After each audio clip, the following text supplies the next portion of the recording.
Hello నమస్తే సలాం వాలేకుం మీ అందరికీ Everest masala వారవ వంటలు powered by natural refined sunflower ఆయిల్కి స్వాగతం సుస్వాగతం.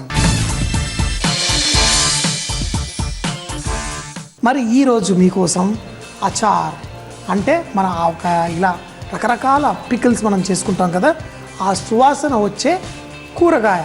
అవునండి, కూరలు కూడా అచారీ అని చేసుకుంటాం. ఎందుకంటే కొంతమందికి ఏంటంటే మనం ఈ ఆవకాయలు అలాంటి అన్ని పికిల్స్ లాగా చేసుకొని పెట్టుకొని తినడం ఇష్టం.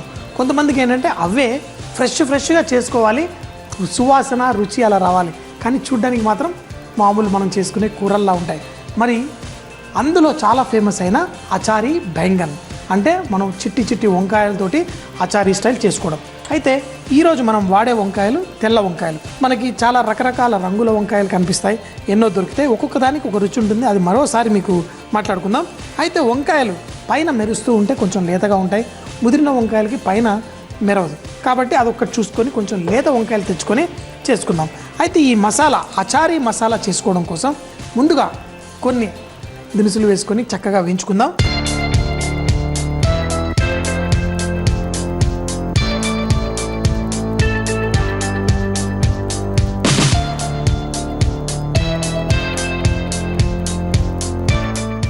దీంట్లో ఫస్ట్గా మనం ఎండు మిరపకాయలు, అలాగే ధనియాలు, సాఫ్ ఇవన్నిటిని కొంచెం లైట్గా వీటిని వేయించుకోవాలి. అయితే ఎంత స్లోగా వేయించుకుంటే అంత మంచి రుచి వస్తుంది, కొంచెం కూడా మాడకూడదు. అది ఒక్కటి మాత్రం జాగ్రత్తగా గుర్తుపెట్టుకోవాలి. అలాగే ఇందులో సాఫ్, జీలకర్ర, ఆవాలు ఇవి వేసుకొని స్లోగా అన్నమాట మనం కుక్ చేసుకోవాలి. ఇంకా ఇందులో మనం మెంతులు, అలాగే కలోంజీ కూడా వేసి వీటిని స్లోగా మనం కుక్ చేసుకుందాం. ఈ కలోంజీ అనేది మనం నాన్ల మీద వాటి మీద కూడా వేసి చేసుకుంటారు. నల్ల నువ్వులు వేసి చేస్తారు, అలాగే ఈ కలోంజీ కూడా వేసి చేసుకుంటారు. ఉల్లి గింజల సువాసనతో ఉన్న వీటిని చక్కగా మనం ఇలా వేయించుకుందాం. అయితే మరోసారి చెప్తున్నాను, తక్కువ మంటలో ఎక్కువసేపు దీన్ని చక్కగా రోస్ట్ చేసుకోవడం చాలా మంచిది. సో అలా మంచిగా కొంచెం ఎక్కువసేపు అయిన తర్వాత మనం వేసుకున్న వీటన్నిటిలో ఉన్న తేమ బయటకు వచ్చేస్తేనే అప్పుడు ఇది చక్కగా పొడి ఈజీగా అవుతుంది. కాబట్టి తక్కువ మంటలో ఎక్కువసేపు చేసుకోండి. ఈ రోస్ట్ చేసుకున్న వీటన్నిటిని కొంచెం చల్లారిన తర్వాత పొడి చేసుకుంటే ఈజీగా పొడి అయిపోతుంది. చూడండి చక్కగా ఈజీగా ఉంది. దీన్ని మనం పొడి చేసుకొని తర్వాత దీన్ని వంకాయల్లో మంచిగా స్టఫ్ చేసుకొని గుత్తి చేసుకొని ఎలా ఫ్రై చేసుకోవాలో చూద్దాం. ఈ మసాలానంతా పొడి చేసేసుకున్నాం. ఈ అచారీ మసాలాని తీసుకొని ఇప్పుడు మనం దీన్ని స్టఫింగ్ చేసుకోవాలి అంటే మన వంకాయల్లో దీంట్లో మంచి సువాసన వస్తుంది. ఉప్పు కూడా వేసేసుకుందాం. ఉప్పుతో పాటు ఇది మరి పొడిగా ఉంది కదా, మరి దీన్ని చక్కగా లోపల పట్టుకోవాలంటే మనం కొంచెం వెనిగరు, అలాగే మనం ఈ డిష్లో కర్రీ చేయడానికి కొంచెం పెరుగు కూడా వాడుతున్నాం. ఆ పెరుగు కూడా ఇందులో వేసుకొని దీన్ని మనం చక్కగా కలిపేసుకొని ఈ ముద్దని మనం ఈ వంకాయలో స్టఫింగ్ చేసుకుందాం. కొంచెం స్ట్రాంగ్గా ఉన్న ఆ వంకాయ ఉడికేసరికి ఈ కొంచెం మసాలా బయటకు వచ్చేస్తుంది. ఈ మనం చేసుకునే గ్రేవీ లోపలికి వెళ్ళి పర్ఫెక్ట్గా ఉంటుంది. చాలా బాగుంది. ఇప్పుడు మనం చేసుకున్న ఈ మసాలాని దీంట్లో స్టఫింగ్ చేసుకుందాం. మరీ ఎక్కువ మనం వేయాల్సిన అవసరం లేదు. గుత్తి వంకాయ చేసుకున్నట్టు మనం ఇది వేసుకున్నప్పుడు కొంచెం మసాలా బయటకు వచ్చేస్తుంది కాబట్టి పర్లేదు. ఇలా చేసి మిగతా వంకాయలకు కూడా చెప్పాను కదా, మరీ ఎక్కువ అక్కర్లేదు, కొంచెం మసాలా ఈ వంకాయల్లో కూడా ఈ మంచి అచారీ రుచి పట్టేందుకు ఇలా చేసి స్టఫ్ చేసిన తర్వాత కొంచెం ప్రెస్ చేస్తే ఎక్కువ మసాలా బయటకు వచ్చేస్తుంది. ఎందుకంటే ఇదే మసాలా మన గ్రేవీలో కూడా వాడాలి కాబట్టి కొంచెమే ఇందులో వేసుకొని ఇలా ప్రెస్ చేస్తే ఎక్స్ట్రాది బయటకు వచ్చేస్తుంది. ఈ వంకాయలు అయితే స్టఫ్ అయిపోయినాయి. ఈ మిగతా మసాలా గ్రేవీలో వేసుకుందాం. కానీ ముందుగా ఈ వంకాయల్ని మనం ఫ్రై ఎలా చేసుకోవాలో చూద్దాం. ఈ వంకాయలు ఫ్రై చేసుకోవడం కోసం మనం ఆవాల నూనెలో ఫ్రై చేసుకుందాం. ఎక్కువేం అక్కర్లేదు, ఇన్ని వంకాయలు ఫ్రై చేయడానికి కొంచెం సరిపోతుంది. ఈ ఆవాల నూనె మనకి ఆ అచారీ ఫ్లేవర్ అనేది చక్కగా ఇస్తుంది. నూనె కొంచెం వేడెక్కిన తర్వాత ఈ వంకాయ ముక్కల్ని అందులో ఫ్రై చేసుకుందాం. మరి ఈ వంకాయల్ని వేడి నూనెలో వేసుకుంటూ ఫ్రై చేసేసుకుందాం.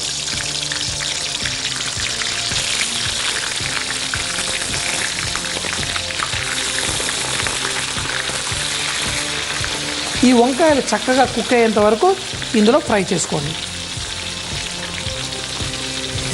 ఈ నూనెలో వంకాయలు సగంగా ఫ్రై అయిన తర్వాత దీంట్లో మనం కొత్తిమీర, అలాగే పచ్చిమిరపకాయలు, సన్నగా తరిగిన పచ్చిమిరపకాయలు కూడా ఈ నూనెలో వేసేసుకుందాం. ఈ అచార్ అన్నప్పుడు మనం పచ్చళ్ళ అనుకున్నప్పుడు దీంట్లో నూనె ఎక్కువగా ఉంటుంది.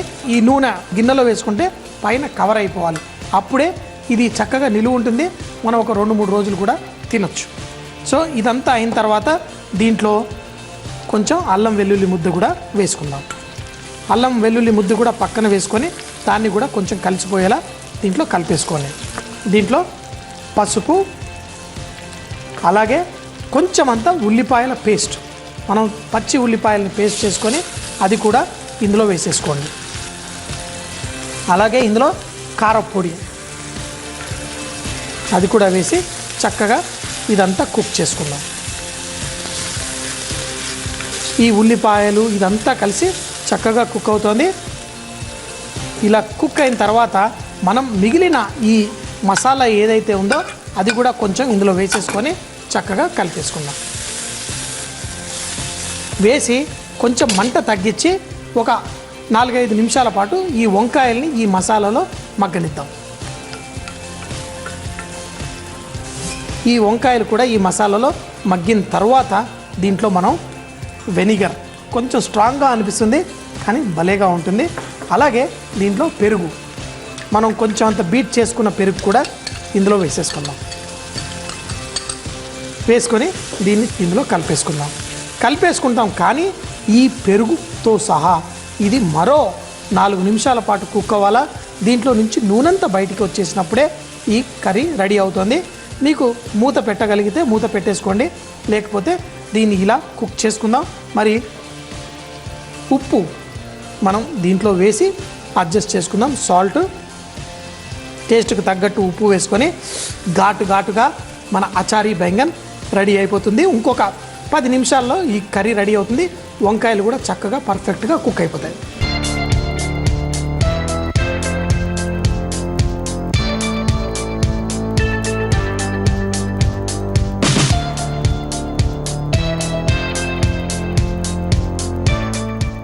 మన మసాలా అంతా రెడీ అయిపోయింది.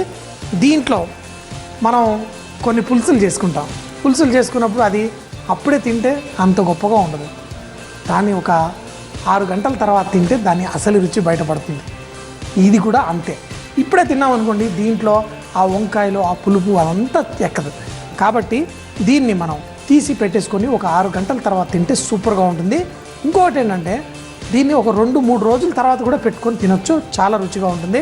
సో వంకాయ చాలా ఇష్టం ఉన్న వాళ్ళు తప్పకుండా ఇది ట్రై చేయండి. మన అచారీ బెంగన్ కొంచెం అంత నూనె ఎక్కువగా కనిపించినా మనం ముద్దపప్పు అన్నీ చేసుకొని ఇంత నూనె వేసుకుంటాం కదా. మనం ఆవకాయ పచ్చళ్ళలో ఎంత నూనె ఉన్నా మళ్ళీ ఇంత నెయ్యి వేసుకుంటాం. దీంట్లో ఆల్రెడీ అన్నీ ఉన్నాయి, మంచి రుచి అన్నీ కలిగిన మన ఇంగ్రీడియంట్స్ మసాలా ఫ్రెష్గా చేసుకున్నాం. అప్పుడు ఏం చేయాలా, చక్కగా ఇంకా దీనిపైన ఇంకేం నెయ్యి ఎక్కర్లేదు, కొంచెం వేసుకొని ఇలా కలుపుకొని తింటే అసలు ఎంత బాగుంటుందో. కొంచెం వేడిగా ఉంది, పర్లేదు. అలా కలుపుకొని తింటుంటే ఒక అద్భుతమైన ఫ్రెష్ ఆవకాయ. ఈ వంకాయలో మసాలా అంతా చక్కగా ఎక్కింది, కానీ ఆ పులుపు అనేది ఎక్కడానికి కొంచెం టైం పడుతుంది. దీన్ని కళ్ళకద్దుకొని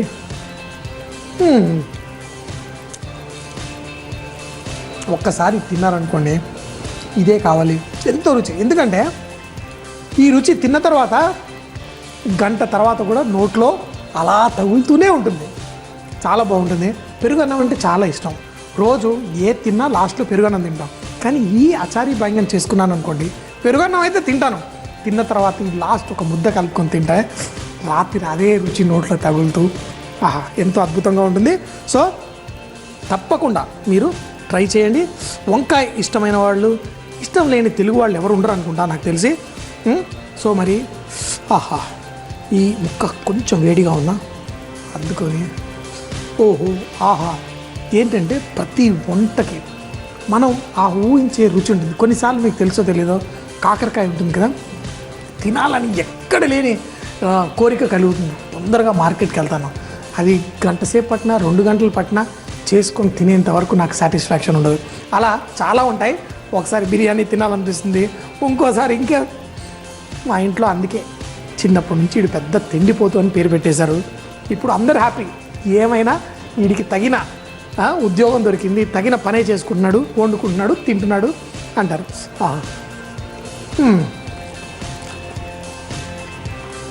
చాలా చాలా బాగుంది.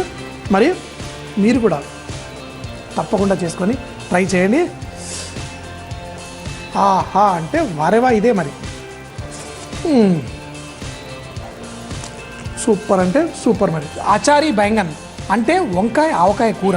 దీన్ని తయారు చేయ విధానం: ఒక ప్యాన్లో ఎండుమిరపకాయలు, ధనియాలు, సోంపు, జీలకర్ర, ఆవాలు, కలోంజీ వేసి చిన్న మంటపై వేయించి పొడి చేసి పెట్టుకోవాలి.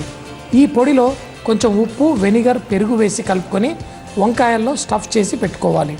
ఇప్పుడు ఒక బాణలిలో ఆవాల నూనె వేడి చేసి స్టఫ్ చేసిన వంకాయలు వేసి ఫ్రై చేయాలి.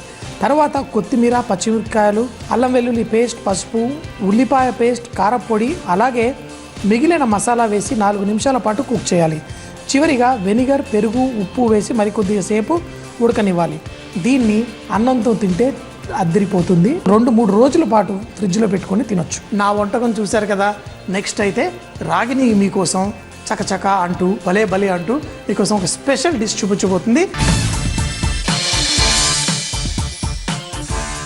ఈరోజు మీకోసం కాలీఫ్లవర్ పకోడా చూపిస్తున్నాను. ఎప్పుడు మనం కాలీఫ్లవర్ 65 ప్రిఫర్ చేస్తాము, కానీ కాలీఫ్లవర్ 65 కన్నా మంచి రెసిపీ ఈ పకోడా.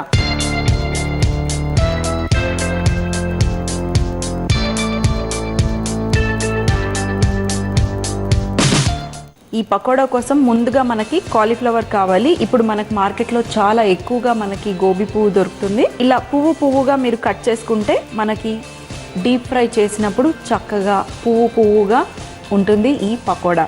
ఇవి నేను చిన్న పువ్వులుగా కట్ చేసి పెట్టుకున్నాను. ఫస్ట్ ఒక బౌల్లో వేసుకుందాం. మరి ఈ పకోడా చేయడం కోసం మొక్కజొన్న పిండితోని ఈ పకోడా చేయబోతున్నాను. సో ఇక్కడ నా దగ్గర మొక్కజొన్న పిండి ఉంది. ఫస్ట్ కొంచెం, అలాగే ఇందులో కాస్త చిల్లీ ఫ్లేక్స్ వేసుకోండి.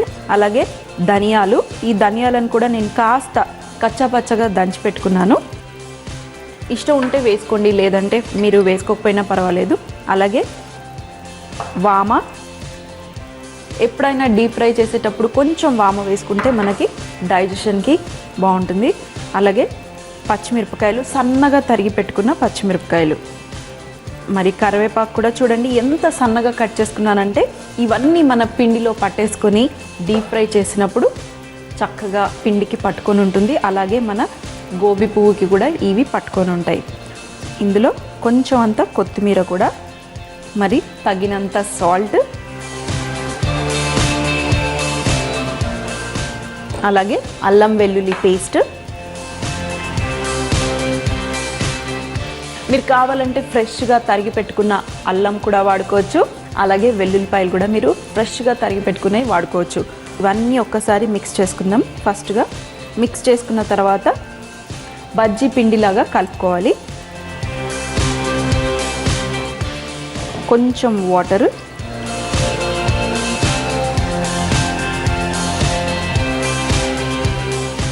ఇంకాస్త నీళ్ళు పడతాయి. మరి ఈ ముక్కలకి మన పిండి పట్టుకోవాలి కదా, సో కొంచెం నీళ్ళు. మరి మనం బజ్జీ పిండిలాగా మెత్తగా తడుపుకోకుండా చూడండి, మనకి ఈ పువ్వుకి చక్కగా ఈ పిండి పట్టుకొని ఉండాలి. సో మరీ ఎక్కువగా నీళ్లు పోసుకోకుండా కొంచెం నీళ్లు పోసుకుంటూ చూడండి, పువ్వు కనిపిస్తుంది, అలాగే ఈ పువ్వుకి పిండి కూడా ఉంది. సో ఇలాగే మీరు తడిపి పెట్టుకున్నారనుకోండి, చక్కగా మనకి డీప్ ఫ్రై చేసినప్పుడు పువ్వు కనిపిస్తుంది, అలాగే పిండి క్రిస్పీగా చక్కటి పకోడాలు రెడీ అవుతాయి. సో మరి నేను మిక్స్ చేసి పెట్టేసుకున్నాను. ఇందులో మొత్తం మనం మొక్కజొన్న పిండితోనే మొత్తం కలుపుకున్నాము. సో మరి ఇది రెడీగా ఉంది డీప్ ఫ్రై చేయడం కోసం.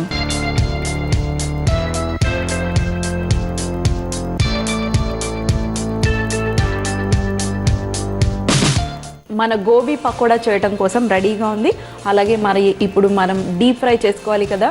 సో మరి నేను ఈరోజు డీప్ ఫ్రై చేయడం కోసము న్యాచురల్ రిఫైన్డ్ సన్ఫ్లవర్ ఆయిల్నే వాడుతున్నాను. ఇందులో ఒమేగా 6 ఫ్యాటీ యాసిడ్స్ మరియు విటమిన్ ఏ, డి, ఈలు ఉన్నాయి. మరి హెల్త్కి హెల్త్, టేస్ట్కి టేస్ట్. కాస్త నూనె వేడెక్కిన తర్వాత మరీ ఎక్కువ వేడిలో కూడా మీరు ఇవి ఫ్రై చేయకూడదు. మరీ ఎక్కువగా హీట్ అయిపోయి మీరు ఫ్రై చేసుకుంటే పైన మాడిపోతుంది, లోపల మన గోబీ ఉడకదు. సో ఎప్పుడైనా కొంచెం మీడియం ఫ్లేమ్లో డీప్ ఫ్రై చేస్తే చక్కటి లోపల సాఫ్ట్గా అలాగే బయట క్రిస్పీగా ఉంటాయి. సో మరి ఇక్కడ ఆయిల్ వేడిగా ఉంది, మనం డీప్ ఫ్రై చేసుకోవడమే. ఎప్పుడు శనగపిండి కలిపి ఆలుగడ్డ బజ్జీలు లేదంటే మిరపకాయ బజ్జీలు ఇవే వేసుకుంటూ ఉంటాం కదా, కానీ ఎప్పుడన్నా ఇలా రకరకాల పిండితోని కూడా మీరు రకరకాల డీప్ ఫ్రై ఐటమ్స్ చేసుకోవచ్చు. బంగారు రంగు వచ్చేంతవరకు డీప్ ఫ్రై చేసుకుందాం. చూడండి, స్లో ఫ్లేమ్లోనే నేను కాల్చుకున్నాను, చక్కటి రంగు వచ్చేసింది. అలాగే మనకు చూస్తే గోబీ పువ్వు కనిపిస్తుంది, అలాగే పిండి కూడా చక్కగా కోట్ అయిపోయింది. మరి ఇప్పుడు ఒక పేపర్ టవల్లో కానీ లేదంటే డైరెక్ట్ మీరు ప్లేట్లో కూడా వేసేసుకోవచ్చు. కొంచెం ఆయిల్ పోవాలి అనుకుంటే మీరు పేపర్ టవర్లో వేసుకుంటే ఆయిల్ పీల్ చేసుకుంటుంది. మరి ఇంకొకసారి నేను డీప్ ఫ్రై చేసుకుంటాను.